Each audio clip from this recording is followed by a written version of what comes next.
Pay close attention. What you're about to see is Bible prophecy being fulfilled.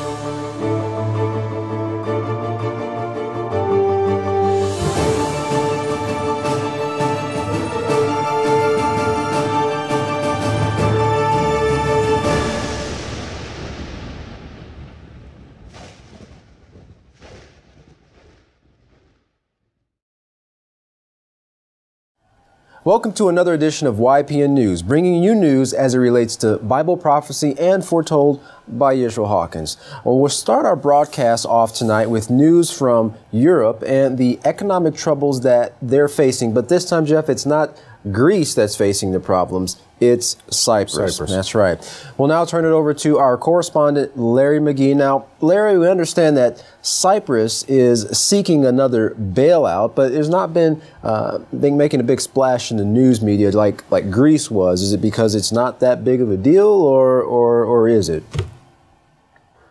Though not having received much popular attention lately, Cyprus is still undergoing massive financial turmoil.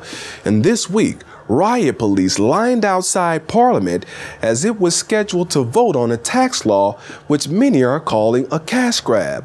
In commenting on the crisis, MEP Mr. Nigel Farage of the United Kingdom Independence Party says the real issue at hand is an irreconcilable split between the north and the south of Europe. Germany, the Netherlands, and Finland in particular, where there is very strong political opposition against more government bailouts. Cyprus is now the 5th country out of 17 which is in need of being bailed out. But according to experts, the EU cannot afford to let Cyprus fail. Neither it nor Portugal, Greece, Ireland, or Spain. If either fails, the predictions are that the entire alliance will collapse and nations like Germany will suffer the heaviest losses, losing possibly as much as €1 trillion. For this reason, Mr. Farage says they are willing to do absolutely anything to keep the euro afloat, including what he says can only be described as theft. They've done it in one country, and they are quite capable of doing it in other nations as well. And his advice, if you have money in the bank, get it out while you can.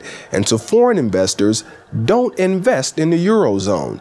In his opinion, one would have to be mad to do so. According to Farage, it is now being run by people who don't respect democracy, don't respect the rule of law, and have no respect for the basic principles upon which Western civilization is supposed to be based. They are propping up a Eurozone, which in the end is going to collapse in disastrous failure, he says. As for Cyprus, Mr. Farage believes it would do best by allowing itself to officially go bankrupt, to default on its international bond obligations, and to do their best to maintain their banking industry and restore some certainty in very uncertain times. For YPN News, I'm Larry McGee. Katan Jeff, back to you. Once again, Larry, we appreciate your report. Now, in Quantico, Virginia this week, a Marine killed 2 other Marines before taking his own life.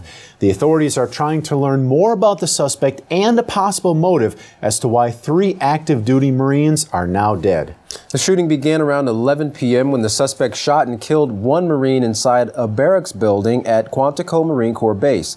Both local and military police responded to the scene surrounding the suspect and putting the base on lockdown. Announcements to residents were made over the base's PA system, and notifications were sent to residents via Facebook and Twitter, which instructed base residents to remain inside their homes with their doors locked. Now, the standoff lasted throughout the night before the all-clear was given base-wide. According to sources, the suspect died from a self-inflicted gunshot wound after taking the life of another Marine who was trapped in the barracks with him.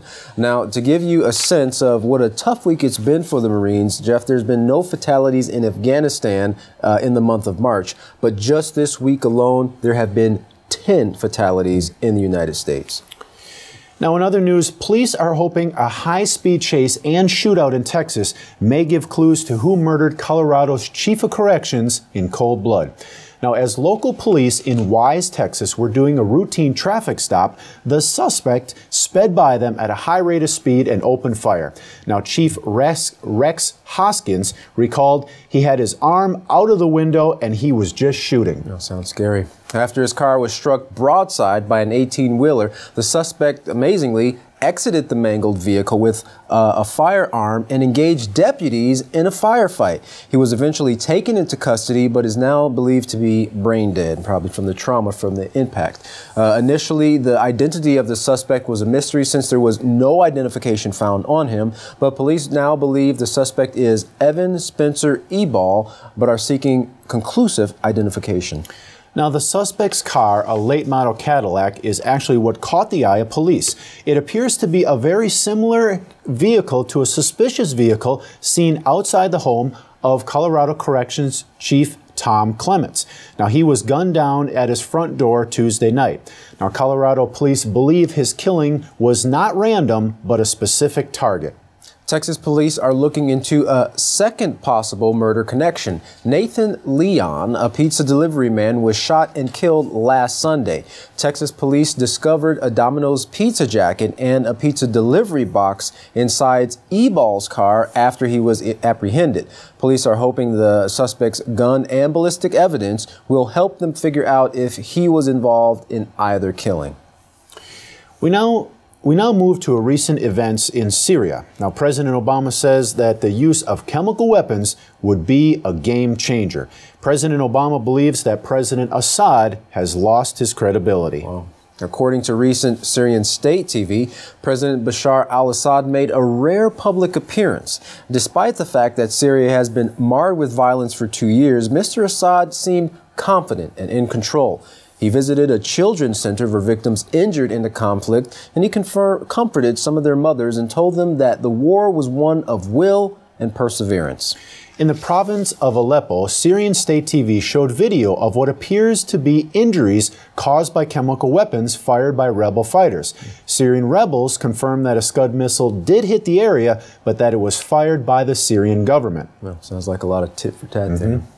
The U.S. government said that if chemical weapons are used, that would be a red line, triggering an American response. As a side note, Jeff, this month, or at this time, the Syrian conflict is entering into its third year, and so far there have been over 70,000 deaths as a result of this conflict. A lot of deaths for no progress. That's absolutely correct. Now, from the Middle East to the Far East, the North Korean President Kim Jong-un has put its military on the highest alert, including rocket units and long-range artillery units designed to strike targets on the U.S. mainland, Hawaii, Guam, and other operational zones in the Pacific, as well as all other enemy targets in South Korea and its vicinity.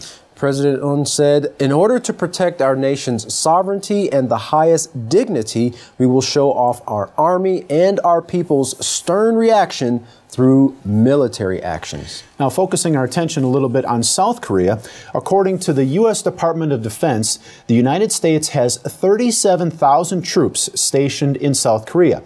That's 9,000 more soldiers than what the two countries settled upon in 2008. Now, the U.S. has the goal to share military command with Seoul, increasing flexibility in Asia. Now, this plan includes merging military bases in South Korea to fewer locations, improving the military's ability to deter North Korea. Now, these moves, although seemingly consolidating, could target other Asian countries and potentially expand the U.S.'s reach into the region. Top U.S. officials who visited South Korea assured them that Washington's budget cuts would not affect South Korea as a defense priority.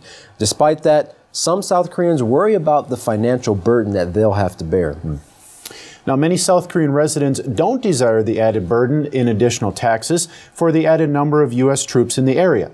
Some reports suggest that Washington could demand that Seoul pay up to 50% support to U.S. for the troops in South Korea.